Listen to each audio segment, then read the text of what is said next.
All right. Welcome to the deep dive. You guys have sent in some really, really interesting stuff this time around. We've got a whole bunch of sources all focused on fake news and misinformation. And I think it's safe to say it's more relevant than ever, right? Oh, absolutely. And it's really interesting. We've got these presentations from this, what is it, an e-twinning project, I think it's Yeah. called. So we're actually seeing how students are grappling with this, Yeah. like right now, which is super valuable. I mean, this isn't just an academic exercise anymore, right? Nope, not at all. And that's why we're here. We want to equip you with the tools you need to sort through all this stuff and become a more informed, discerning consumer of information, without feeling totally overwhelmed, obviously. Exactly. So, like, where do we even begin? Let's start with the basics. We keep hearing fake news, misinformation, all these terms. What do they actually mean? The student presentations seem to have a pretty clear starting point. Yeah, let's unpack that.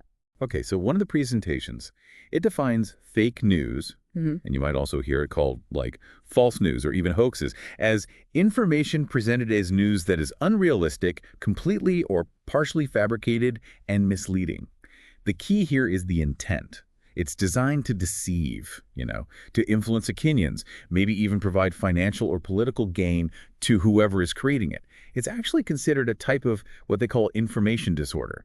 We should probably define disinformation here too, which is closely related, you see. Oh, yeah, good point. So disinformation is intentionally false or inaccurate information, but it's spread specifically to cause harm.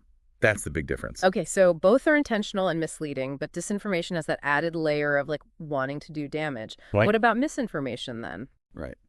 So misinformation, it is false information, but it's shared without the intention to harm.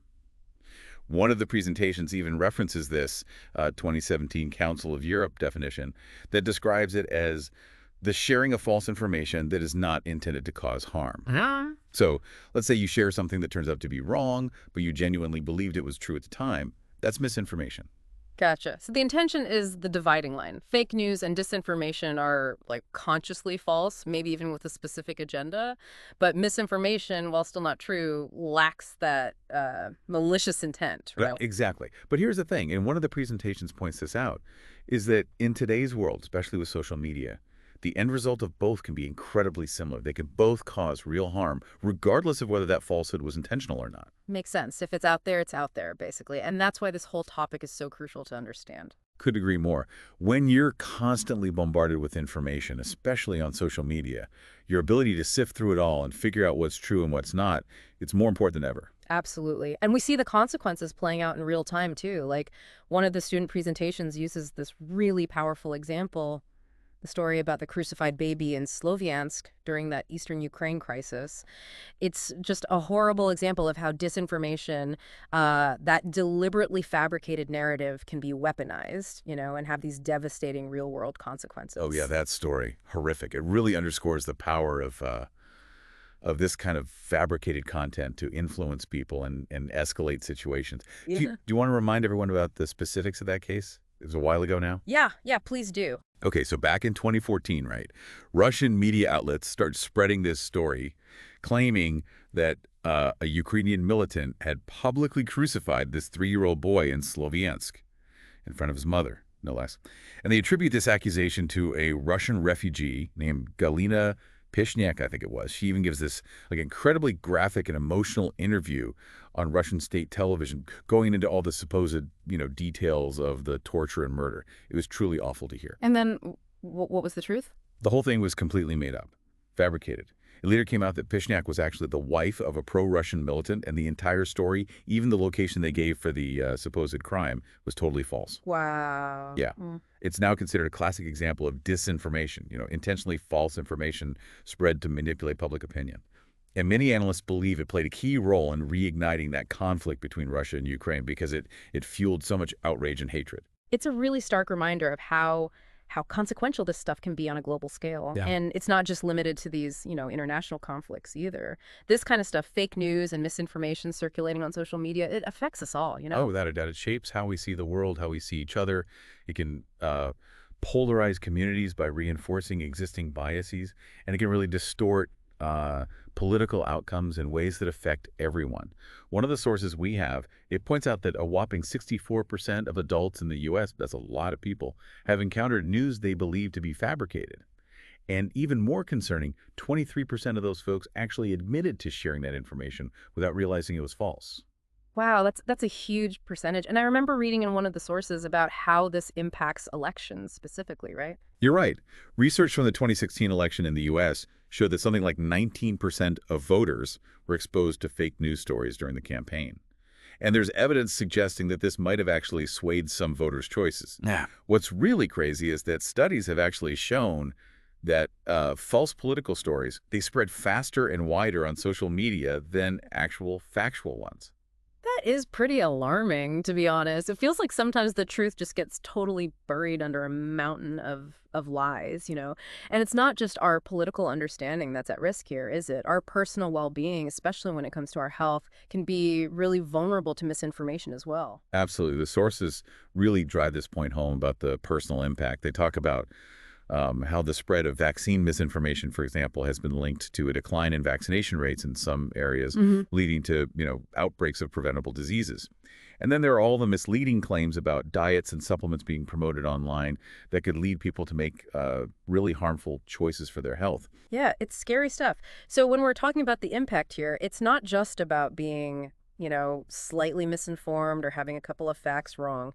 It's about a much deeper distortion of public discourse. It creates divisions. It erodes trust in the institutions that are supposed to be providing us with reliable information. And ultimately, it makes it harder for us to make rational decisions, both individually and as a society. That's exactly it. And, we can't forget about the financial consequences either. There's a lot of misinformation out there that's part of online scams, and there's misleading financial advice that can lead to, pretty serious economic losses for individuals and businesses. It's a pretty sobering picture when you put it all together like that. Now, it's easy to think of fake news as being, a relatively recent phenomenon tied to the internet, but the presentations we have, they actually dive into the history of this. Turns out it's not a new problem at all, right? Nope, not at all. While the internet and social media have definitely amplified the speed and reach of fake news, it's been around for centuries. And the presentations offer some fascinating historical examples to illustrate that. Like what? Well, for instance, all the way back in ancient Rome, you had Octavian spreading lies and rumors about his rival, Mark Antony, as part of his, propaganda campaign. Then, during the Middle Ages, you had the Catholic Church spreading these false stories about witches, which sadly led to all that persecution and the witch trials. Wow. So the deliberate spread of false narratives to gain power or control, that's not a modern invention at all. And then, as new forms of media came along, Right. The printing press, newspapers, it all created new opportunities for spreading falsehoods. In the 17th, 18th, 19th centuries, you see examples of newspapers publishing fake stories, sometimes just to, increase their readership. Like, remember that famous one from 1835 where the Sun newspaper in New York published this whole hoax about life being discovered on the moon? And then there was that whole era of yellow journalism in the late 19th century where newspapers would exaggerate or even completely fabricate stories for sensationalism just to boost their circulation. so using sensationalism to grab attention and make money, that's not new either, huh? Nope, not at all. Then in the 20th century, you have governments really leveraging propaganda during wartime. Nazi Germany, the Soviet Union, they were masters at controlling the media and spreading their ideologies, demonizing their enemies and suppressing anything that contradicted their narrative. And then comes the digital age, and like we've already talked about, it completely changes the game. Right. The 21st century, with the internet and social media, it just explodes the speed and reach of fake news. And as the presentations highlight, it has this huge impact on everything, politics, public health, you name it. They even give some recent examples of major fake news incidents, which really show that this is an ongoing battle. Can you give us a few of those examples? Sure. The COVID-19 pandemic was like a breeding ground for misinformation and disinformation, conspiracy theories about 5G causing the virus, false claims about microchips and vaccines, bogus cures. It was all over the place. Then you have those deep fakes, those AI-generated videos that can make it look like politicians are saying or doing things they never did. And that's super dangerous because it can really manipulate people's opinions. The war in Ukraine, that's been heavily impacted by fake videos and photos, fabricated stories being used as part of like information warfare. And even during the earthquake in Turkey and Syria, Fake rescue videos were circulating, creating panic and spreading misinformation when people really needed accurate information. It's almost overwhelming how much of this stuff is out there. And the evolution of media itself, like you said, from pamphlets to radio to TV to the internet, it's all played a role in both spreading and now trying to combat fake news, right? For sure. The early days of the internet, with all that anonymity, made it really easy for fake news to thrive. And now, like the presentations point out, social media algorithms often prioritize engagement over accuracy. They want to keep you clicking and sharing, even if what you're sharing is totally false. So we need to become like fake news detectives or something, right? Like, what are some of the signs, the red flags we can look for to spot fake news? The presentations actually do a great job of outlining some key characteristics to watch out for. One of the most common is what they call sensational headlines. The ones that are super shocking or provocative, designed to grab your attention before you even read the article. Think about those headlines that use phrases like global warming catastrophe, or scientists warn, or astounding discovery. They try to trigger an instant emotional reaction. Right. They're like clickbait, basically. Exactly. Then you have emotional manipulation, where the content itself is designed to make you feel really strongly. Fear, anger, sadness, or even like extreme joy or disbelief. One of the presentations uses examples from like relationships, like when someone says, if you really loved me, you would do this. It's about playing on your emotions to get you to do something. So when a news story makes you feel super strongly, that's a good time to step back and think critically. Good advice. So, sensational headlines, emotional manipulation, what else? Another big one is the lack of credible sources. This can show up in different ways. Sometimes they'll cite studies or interviews that are totally made up. Other times they'll use vague attributions like experts say or a source claims without actually naming anyone or providing any real evidence. Yeah. And heavy reliance on social media posts and personal blogs without backing it up with information from reputable news outlets or research institutions, that's a huge red flag. It's like anyone can say anything online and people just believe it. Right. And some of the examples they give are almost funny, but they illustrate the point. Like a study claiming that drinking tons of coffee every day will make you live 20 years longer, or that a Harvard scientist has confirmed aliens are among us based on, like, random Twitter users. Sounds pretty ridiculous when you put it like that. It does. But those kinds of unsubstantiated claims, they spread all the time. Yeah. So we've talked about how to spot fake news, but, the question is, why do we sometimes fall for it? What makes us believe these things even when they seem kind of, well, unbelievable? Yeah, it's a good question. Well, the presentations get into some really interesting psychological factors. Cognitive biases are a big part of it, like confirmation bias, where we tend to believe things that confirm our existing beliefs, even if they're not actually true, and authority bias, where we overtrust people who seem famous or powerful, even if they don't actually know what they're talking about. Then there's the misinformation effect, where our memories of events can become distorted over time, and we start to remember things incorrectly. So sometimes our own brains can actually work against us in figuring out what's real. It's true. And emotional reactions play a huge role, too. Like we were saying earlier, when something triggers strong emotions, it can bypass our rational thinking. Mhm. We react quickly, share things without checking, because we're caught up in the emotion of it all. And then, of course, there's social media and those echo chambers we hear so much about. How do they contribute to all of this? Well, social media algorithms are designed to show you things you'll find engaging, right? And that often means showing you things that confirm your existing biases. Mhm. So you end up in these filter bubbles where you only see information that reinforces what you already believe. And that just makes it harder to be objective, right? Exactly. And then you have the echo chambers where you're surrounded by people who think the same way you do. So you get this false sense that everyone agrees with you, and you become even less likely to question your beliefs. Plus, the algorithms often prioritize content that is, controversial or extreme because it tends to generate more discussion and interaction. So basically, the more outrageous something is, the more likely it is to spread, regardless of whether it's true. Pretty much. And then you add in the role of influencers with their huge followings, and it becomes even more potent. They can really make things go viral, for better or for worse. So it's a pretty complex problem with no easy solutions. But we have to try, right? Like, what can we do about all of this? The presentations really emphasize the importance of personal responsibility. We all need to develop those critical thinking skills and practice responsible sharing. Think before you share. Don't spread things you haven't verified. And they actually give some really practical tips for spotting fake news. Okay, give us the rundown. What can we do to become better at recognizing fake news? All right, so first, consider the source. Is it a reputable news organization, or is it some random website or social media account you've never heard of? Next, read beyond the headline. Sensational headlines are designed to hook you, but the actual article might tell a very different story. Third, check the author. Is the author an expert? Do they have a track record of credibility? Then, check supporting sources. Does the article back up its claims with evidence? Be wary of anything that relies on anonymous sources or doesn't provide any sources at all. Okay, so that's four things to check. What else? Also, check the date of posting. Sometimes old news is presented as if it's current. And always, consider if it might be a joke or satire.